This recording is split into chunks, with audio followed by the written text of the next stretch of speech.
Insiden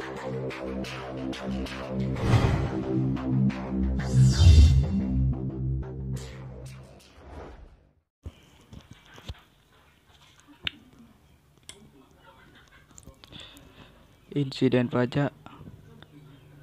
Insiden pajak yaitu pihak yang menerima beban suatu pajak karena wajib pajak. Atau bisa dikatakan orang yang membayar pajak kepada pemerintah. Mungkin dapat menggeserkan beban pajak tersebut sebagian atau keseluruhan kepada orang lain.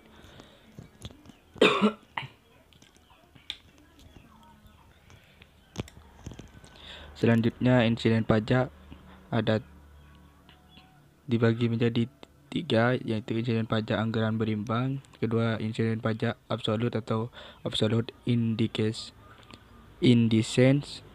yang ketiga insiden pajak diferensial atau differential insiden. Insiden pajak anggaran berimbang, maksud dari insiden pajak anggaran berimbang ini adalah pengaruh distributif suatu pajak terhadap pengeluaran pemerintah yang dibiayai dari penerimaan pajak dalam jumlah yang sama. Yang kedua, insiden pajak absolut. Insiden pajak absolut analisis yang kedua ini hanya melihat pengaruh suatu jenis pajak, misalnya pajak pendapatan terhadap distribusi pendapatan masyarakat tanpa melihat efek distributif dari suatu program pemerintah atau pengeluaran pemerintah. Contohnya, kita hanya dapat menganalisis mengenai dampak distributif pajak penghasilan. Insiden pajak diferensial atau jenis pajak. Analisis ini menganalisis terhadap pengaruh distribusi terhadap pendapatan dari suatu jenis pajak apabila digantikan dengan jenis pajak lain untuk membiayai aktivitas pemerintah dalam jumlah yang sama. Atau secara singkat, insiden pajak diferensial menganalisis berbagai alternatif pembiayaan dengan pajak akan suatu program pemerintah.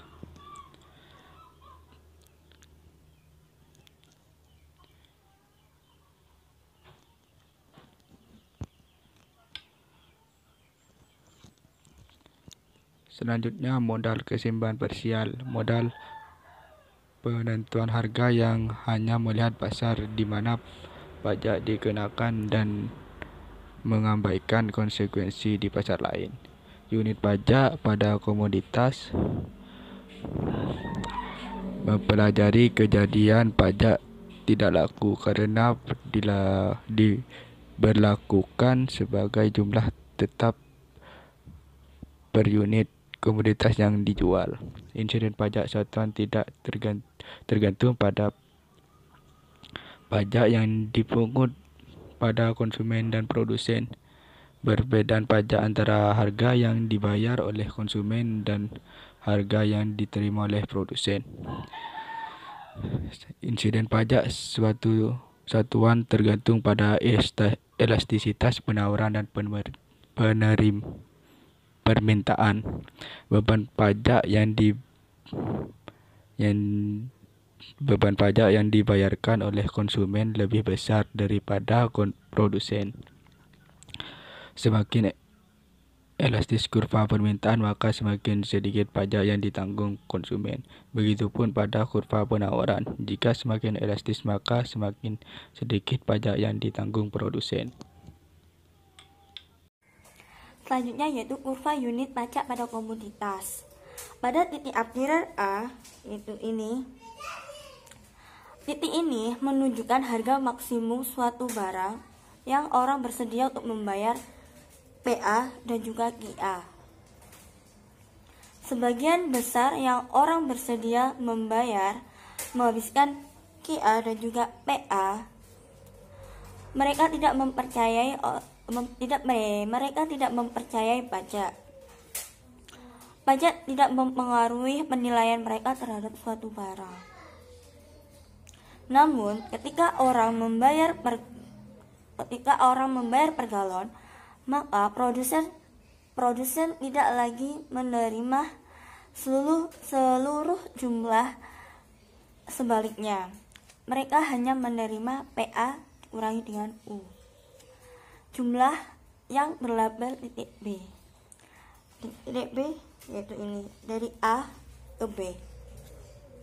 Dari A ke B dikarenakan berkurangnya jumlah barang diakibatkan oleh kenaikan pajak.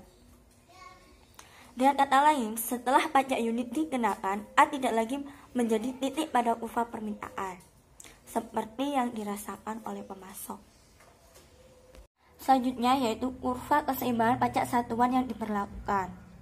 Pada titik equilibrium, yaitu titik di mana penawaran sama dengan permintaan, pajak menurunkan kuantitas yang dijual dari Q0 ke Q1. Selanjutnya yaitu menemukan titik keseimbangan yang baru. Cara untuk menemukan titik keseimbangan yang baru yaitu ada dua. Yang pertama adalah harga yang diterima oleh produsen. Selanjutnya yang kedua yaitu harga yang dibayarkan oleh konsumen. Harga yang diterima oleh produsen berada di persimpangan kurva permintaan dan juga penawaran. Yang efektif yang terjadi pada PN, harga yang dibayarkan oleh konsumen, adalah PN plus U. Pajak satuan untuk menemukan harga ini secara geometris, kita harus naik dari PN, jarak vertikal persis sama dengan U. Tetapi dengan konstruksi jarak antara jadwal DC dan D aksen C sama dengan U. Karenanya, untuk menemukan harga yang dibayar oleh konsumen, kita naik dari persimpangan D aksen C dan SC ke kurva permintaan asli DC. Harga yang ditentukan adalah PJ, karena PJ termasuk pajak, sering disebut dengan harga kotor pajak di sisi lain. PN adalah harga bersih dari pajak.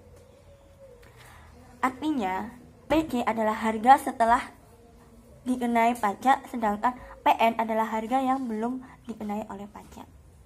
Model keseimbangan umum. Dalam teori ini kita dapat menganalisis lebih lanjut insiden suatu pajak dengan menggunakan analisa insiden pajak keseimbangan umum.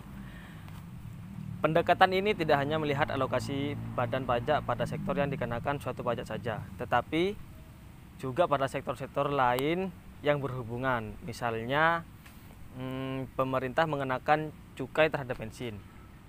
Pemungutan cukai tersebut akan menyebabkan harga bensin naik sehingga permintaan terhadap bensin menjadi lebih sedikit. Kenaikan harga bensin tersebut relatif terhadap harga barang lainnya menyebabkan sebuah permintaan sehingga harga barang lain akan juga naik. Mengalami kenaikan sehingga harga barang lain juga naik. Akibatnya penghasilan nyata masyarakat menjadi berkurang dan selanjutnya akan menyebabkan berkurangnya permintaan akan semua barang. Perubahan permintaan, tingkat produksi dan permintaan akan faktor-faktor produksi sebagai akibat dikenakannya cukai bensin, maka industri-industri yang permintaannya menurun akan mengurangi permintaan terhadap tenaga kerja, modal dan faktor produksi lainnya, sedangkan industri-industri yang mengalami kenaikan akan menaikkan permintaan tenaga kerja dan modal. Apabila semua industri mempunyai intensitas faktor yang sama, yaitu rasio modal dan tenaga kerja yang sama, maka perubahan permintaan terhadap barang-barang konsumsi hanya menyebabkan realokasi faktor-faktor produksi dan laba-laba atau rugi pada berbagai industri. Model analisa insiden pajak dengan pendekatan keseimbangan umum sebagaimana dikemukakan oleh Harberger tahun 1974 menggunakan asumsi-asumsi sebagai berikut. Yang pertama adalah teknologi, yang mana perusahaan di setiap sektor menggunakan modal dan tenaga kerja untuk menghasilkan output mereka. Di setiap sektor penggadaannya kedua input secara simultan mengarah ke penggadaan output. Skala hasil konstan, namun teknologi produksi mungkin berbeda antar sektor. Secara umum teknologi produksi berbeda sehubungan dengan kemudahan modal yang dapat diganti untuk tenaga kerja atau elastisitas penggantian. Elastisitas penggantian adalah ukuran kemudahan dengan mana satu faktor produksi dapat digantikan dengan yang lain, dan jatah di mana modal dan tenaga kerja digunakan.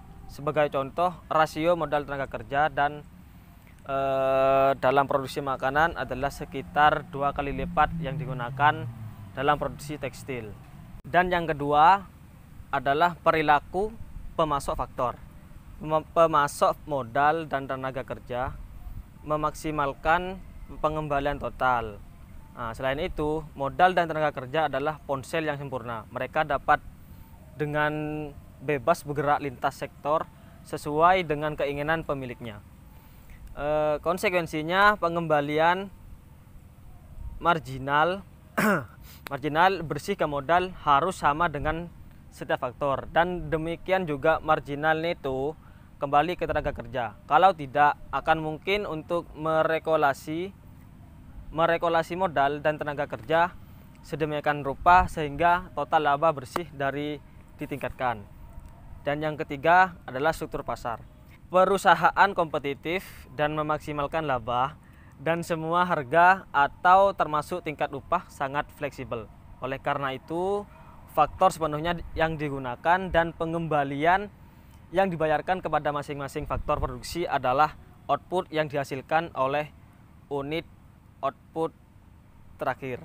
Total pasokan faktor, jumlah total modal dan tenaga kerja dalam perekonomian tetap, tetapi seperti yang disebutkan di atas, kedua faktor tersebut bebas bergerak di antara sektor lainnya. Dan yang keempat adalah preferensi konsumen. Semua konsumen memiliki preferensi yang identik.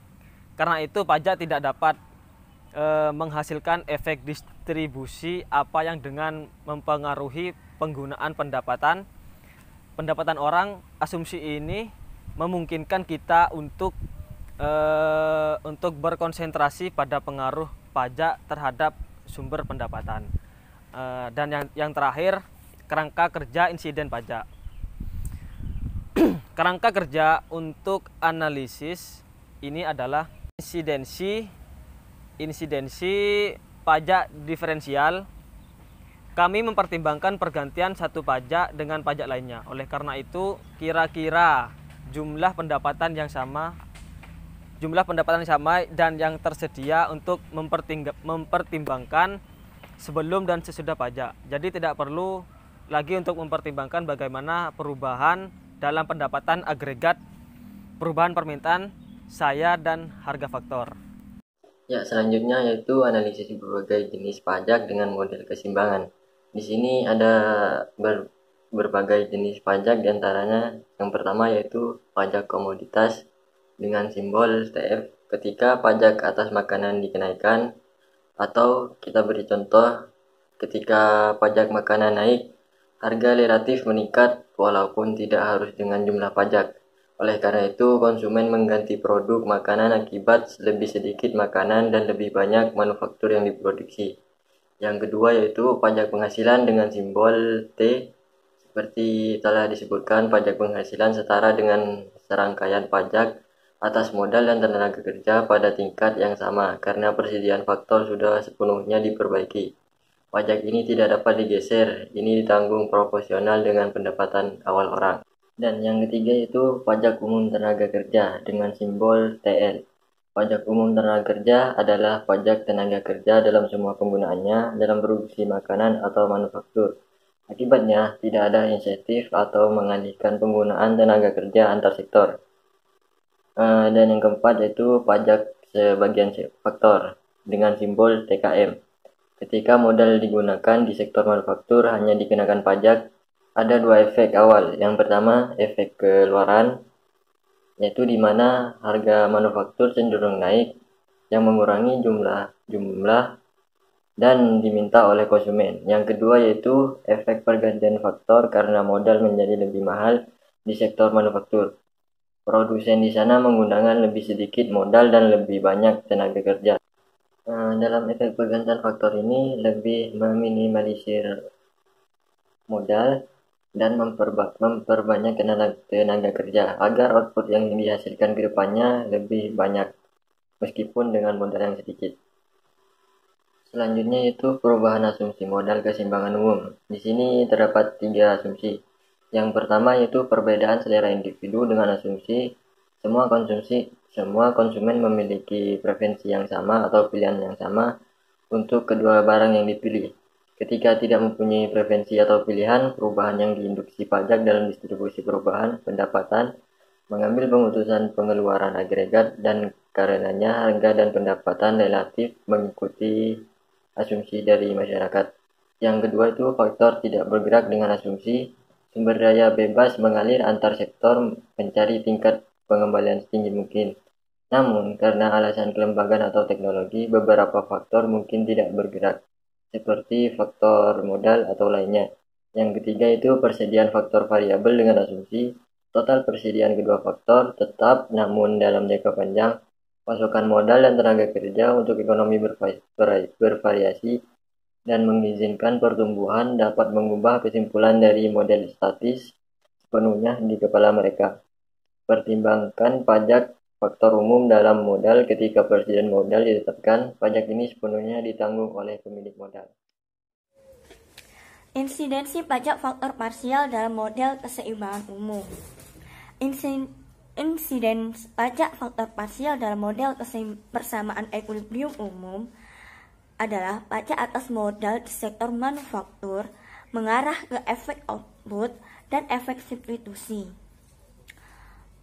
Efek output mengarah ke peningkatan harga manufaktur yang mengurangi jumlah modal dan tenaga kerja digunakan dalam manufaktur atau sebuah perusahaan.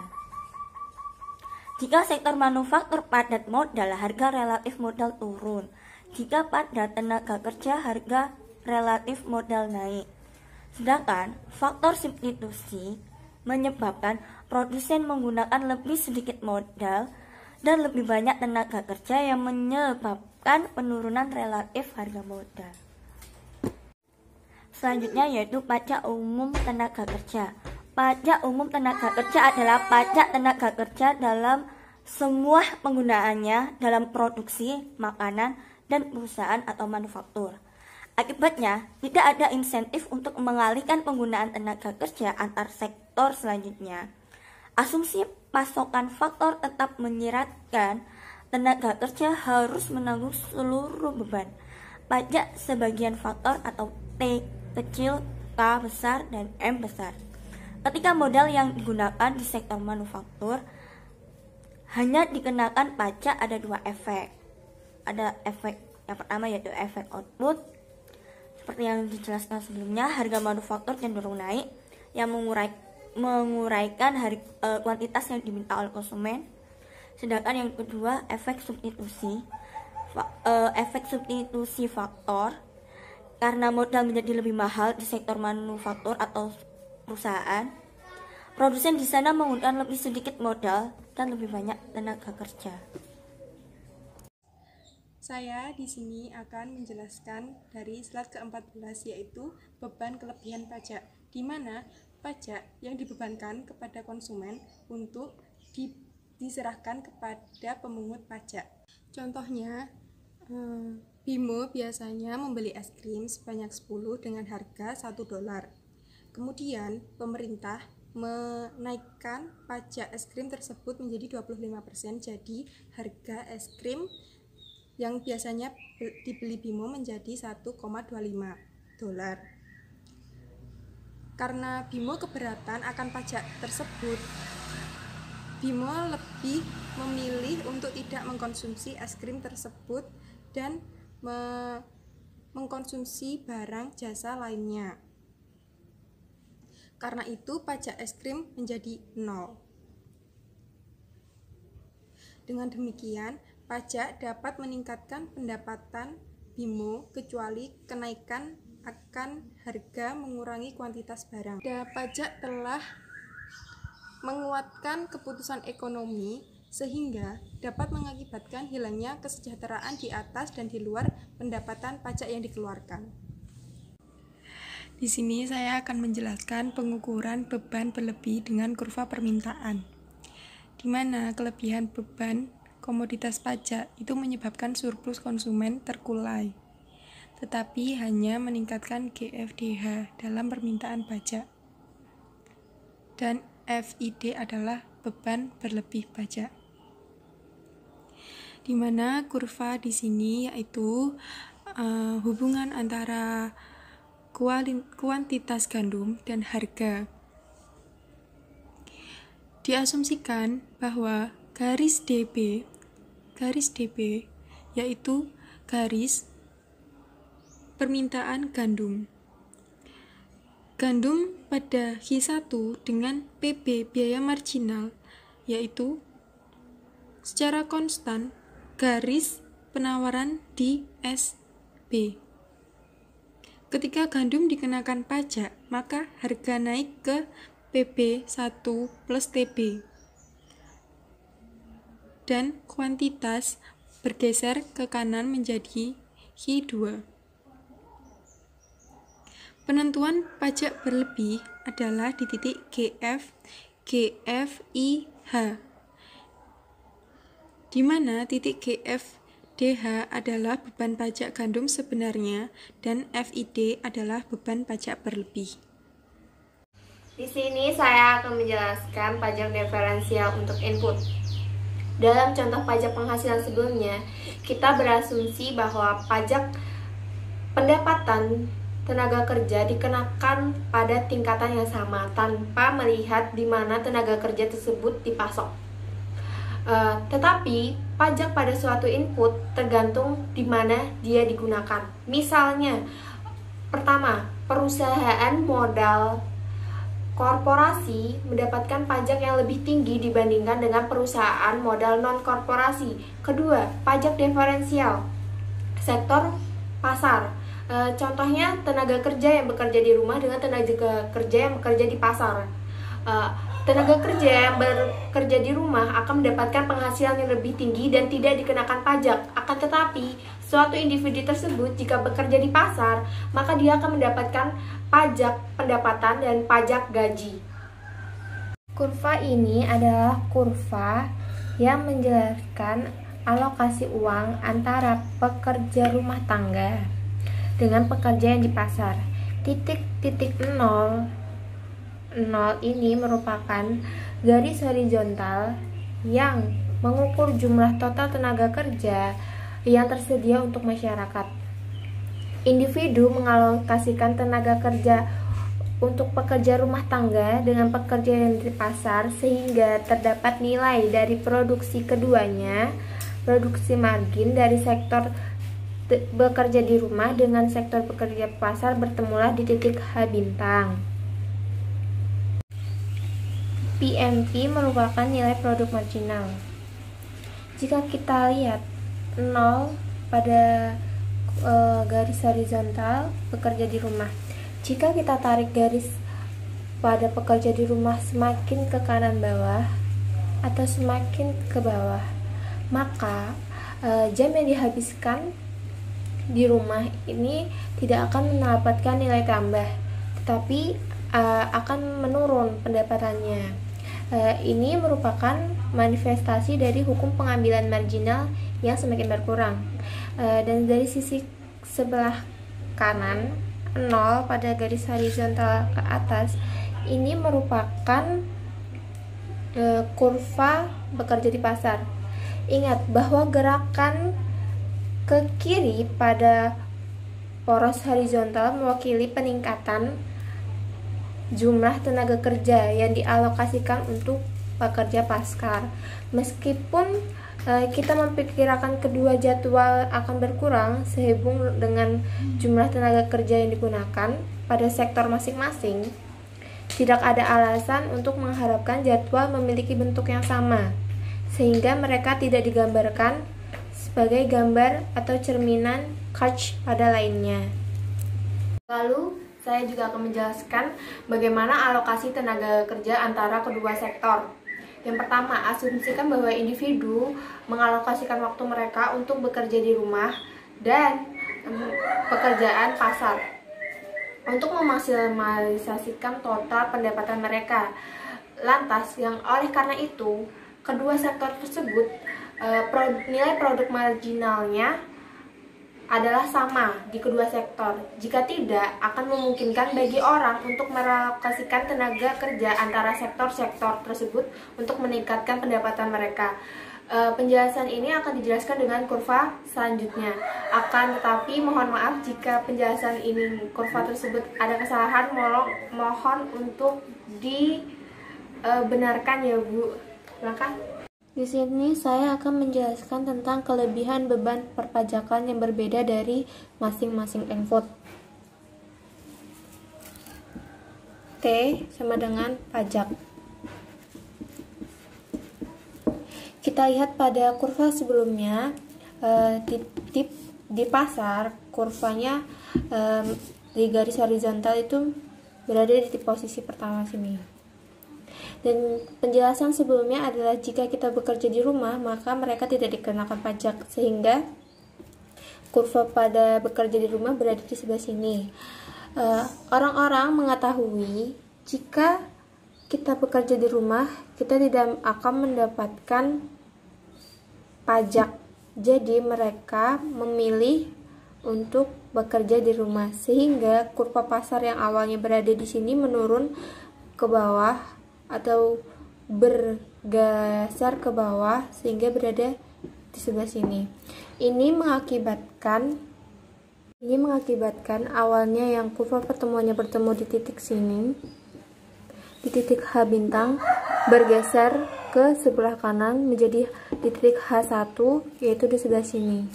Jadi terdapat perbedaan antara pajak satu dengan pajak yang lainnya, sehingga mempengaruhi pendapatan pajak yang awalnya pajak pasar lebih besar sekarang menurun sehingga menjadi kesamaan di sebelah sini. Selanjutnya, untuk mengukur kelebihan beban, kita harus menganalisis gambar sebelumnya di gambar 15.9 dengan sesama. Dimana untuk menghitung beberapa keuntungan yang ada di luas segitiga, yang kemudian disebut dengan kelebihan beban pajak, dapat menggunakan formula. Mana semakin besar perubahan dalam alokasi tenaga kerja dan semakin besar dalam irisan pajak, maka semakin besar pula beban yang berlebih. Secara umum, setiap kali faktor yang dikenai pajak penggunaan itu berbeda, hal ini mengarah pada kesalahan alokasi faktor dan sektor dan yang karenanya merupakan beban berlebih. Selanjutnya saya akan membacakan studi kasus kelompok kami yang berjudul Pajak dan Retribusi Daerah sebagai Sumber Pendapatan Daerah. Kami mengambil itu dari daerah-daerah yang ada di Jawa Timur. Salah satunya itu dari daerah Kabupaten Lamongan. Yang pertama itu pertumbuhan PAD terhadap pendapatan daerah di Kabupaten Lamongan. Di mana kondisi di Kabupaten Lamongan saat ini dikenal sebagai kabupaten yang sangat sukses dalam meningkatkan pertumbuhan ekonomi masyarakatnya. Perkembangan pendapatan asli daerahnya pun berbanding lurus dengan peningkatan besaran APBD-nya. Hal ini menunjukkan bahwa pemerintahan Kabupaten Lamongan bekerja keras untuk dari tahun ke tahun itu meningkatkan jumlah penerimaan dari sektor pajak dan retribusinya. Peningkatan pendapatan daerah pasti selalu terjadi di daerah, tetapi tidak selalu hal itu dibarengi dengan kenaikan pendapatan asli daerah. Oleh sebab itu, Lamongan itu dikategorikan sebagai kabupaten yang bertumbuh pesat dan berhasil dalam pelaksanaan otonomi daerahnya, perkotaan dan pedesaan. Sementara jenis pajak daerah yang kurang potensial adalah pajak parkir dan pajak sarang burung walet. Poin kedua yaitu pertumbuhan pajak di Kabupaten Lamongan. Terhadap pengelolaan pajak daerah, pertumbuhan di Kabupaten Lamongan tidak terlalu menggembirakan jika dilihat dalam persentasenya. Secara keseluruhan, hasil pengumpulan dari pajak daerah terus meningkat berkisaran 10-14% per tahun dari tahun anggaran berjalan sebelumnya. Namun, jika dibaca perbandingannya dengan APBD, maka terjadi penurunan persentase. Karena penerimaan dari sektor pajak daerah tidak mudah dikembangkan karena dua faktor, yaitu yang pertama, jenis pajak daerah tidak dapat dikembangkan dengan mudah, mengingat hal ini berkaitan dengan objek pungutan yang bersifatnya given. Kedua, jumlah wajib pajak lambat bertumbuh berikut besaran pungutan yang juga bersifat tetap. Jika dinilai dari kenaikan penerimaan, apa yang terjadi di Lamongan masuk dalam kategori yang sangat baik, karena terdapat pertumbuhan yang sangat signifikan atas penerimaan dari sektor pajak daerah. Poin ketiga yaitu pertumbuhan retribusi daerah di Kabupaten Lamongan. Secara keseluruhan, penerimaan retribusi di Kabupaten Lamongan di tahun 2007, 2008, 2009 mengalami kenaikan. Namun dari itu perolehan dari retribusi ini prosentasenya menurun jika dibandingkan dengan pertumbuhan APBD Lamongan di tahun 2007, 2008, dan 2009. Namun demikian, secara keseluruhan, pengelolaan retribusi masih tetap meningkat dengan baik. Mungkin itu saja presentasi dari kelompok 6. Kurang lebihnya mohon maaf. Wassalamualaikum warahmatullahi wabarakatuh.